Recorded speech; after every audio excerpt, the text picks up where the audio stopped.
Hi everyone. If you are watching this video, please like, subscribe and make sure to click the notification bell.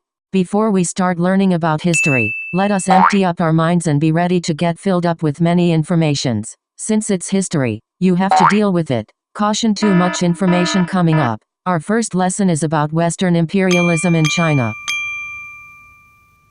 In Western imperialism in China, there are two factors that promoted British to take over China's commercial trade. First factor is the rising of cost taxes charged on ships trading in Canton, where the Chiang or Manchu government permitted foreign merchants to acquire desired Chinese goods under strict governmental supervision, so higher taxes on ships meant increasing the prices of Chinese commodities. Higher prices made their products less attractive to buyers and translated to lesser profits. When British tried to open another port in Tientsin, the imperial reaction was to imprison and banish those responsible for such move, permanently limiting foreign trade to a single port in Canton and strengthening the restrictions on foreigners. The second factor was the growing imbalance of payments between Great Britain and China. British had no goods that China needed or wanted. British solved the problem by introducing Chinese market to opiums. The Chinese bought a lot of opiums, but the Chiang government took action to stop this illegal trade. The effect of this was a stage for opium wars. British encouraged its cultivation to be sold to China. British was like, "Hey China my friend, I'll give you my cultivations, freshly from Britain in exchange for your beautiful tea and silk." After that, the Chinese banned opium smoking, but it had become a lucrative business. In 1839, a government commissioner, Lin Tse-su, was sent to the port of Canton to stop the illegal opium trade. The First Opium War demonstrated British naval superiority and the vulnerability of the Chinese force, causing the Chiang government to negotiate for peace when the imperial city of Nanking came under threat. The Treaty of Nanking was signed in 1842 with the following provisions. 1. Opening of 5 ports. 2. Hong Kong was ceded to Britain in perpetuity. 3. The Chinese would pay the war damage or indemnity.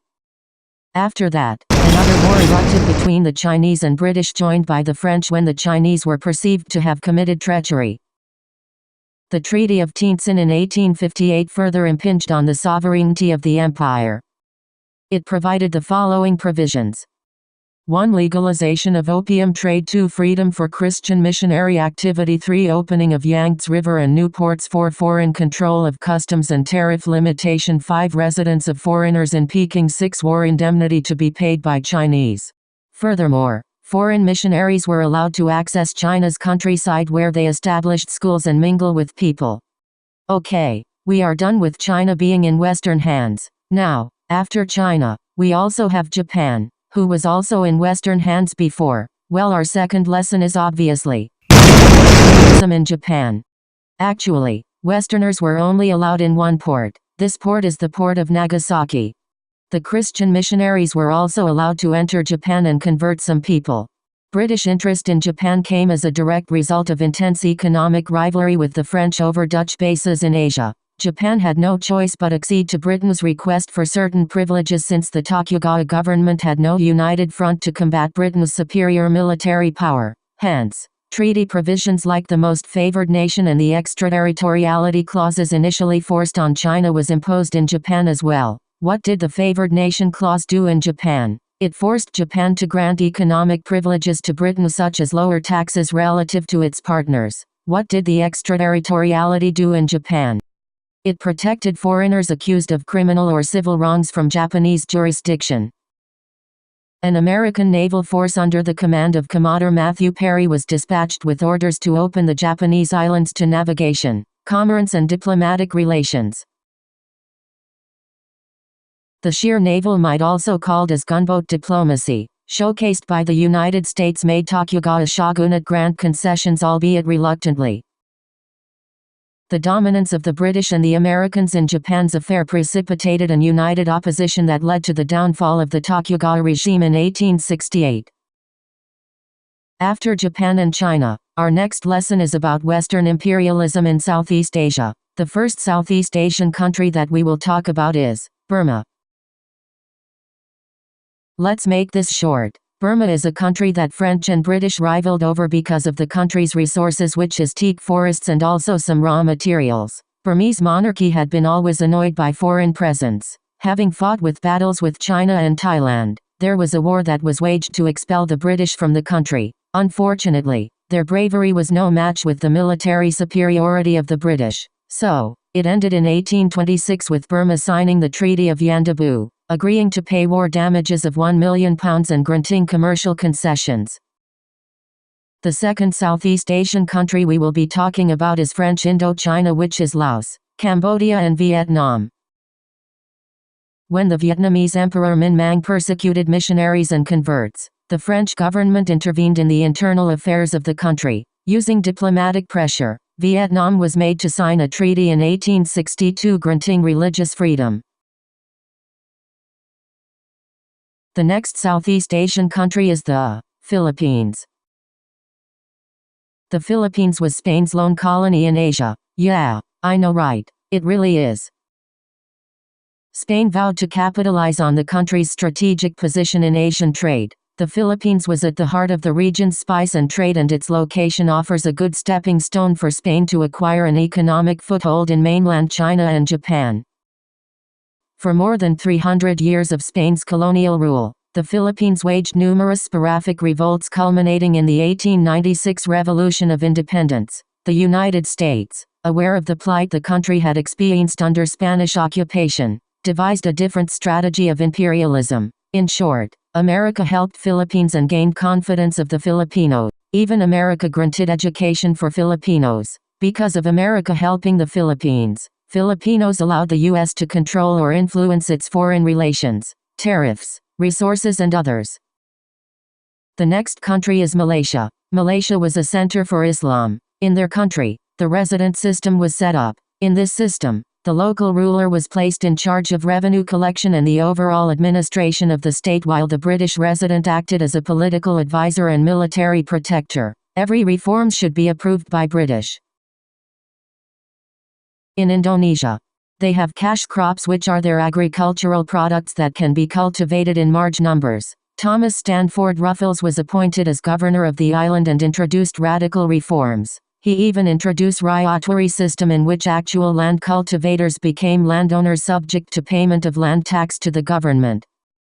In Siam, or what we call Thailand, even though Thailand is located between British Burma and Malaya and the French Indochina, the two conquerors did not conquer Thailand. Now Thailand became a buffer state.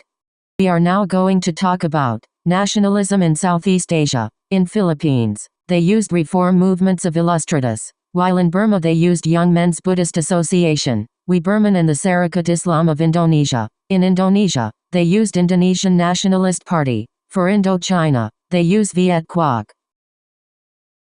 Our next lesson is about World War I. To clear everything about World War I, what were the countries really fighting about? The exact cause of World War I, initially called the Great War, is hard to pinpoint. Peace in Europe was so fragile that anything could have set off a conflict. We should remember the main reasons for World War I using this mnemonic device. M for militarism. An arms race was happening. A for alliances. Triple alliance, which were Germany, Austria, Hungary and Italy. Triple entente, which were France, Great Britain and Russia. I for imperialism, expansion and control of either territories. N for nationalism, countries wanted to prove their might.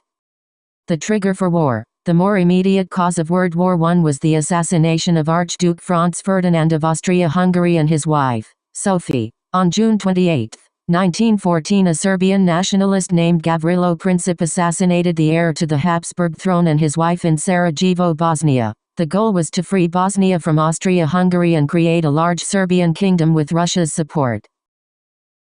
The next lesson is about World War II. Germany's bitterness about the war stirred feelings of a renewed desire to reclaim lost greatness. Under the leadership of Adolf Hitler, a dictatorship was established. In particular, he focused on Jews. He persecuted the Jews. Jews lost their citizenship and were forbidden to hold government positions, run businesses and practice their professions. In the summer of 1939, Germany demanded autonomy of Western Poland in behalf of its German inhabitants. When the latter denied it, Hitler invaded the country. 2 days after, France and Great Britain declared war on Germany. World War II began. When the war broke out, Iran declared itself neutral. German submarines and the Japanese fleet have blocked Russia's two open seaports at Murmansk and Vladivostok.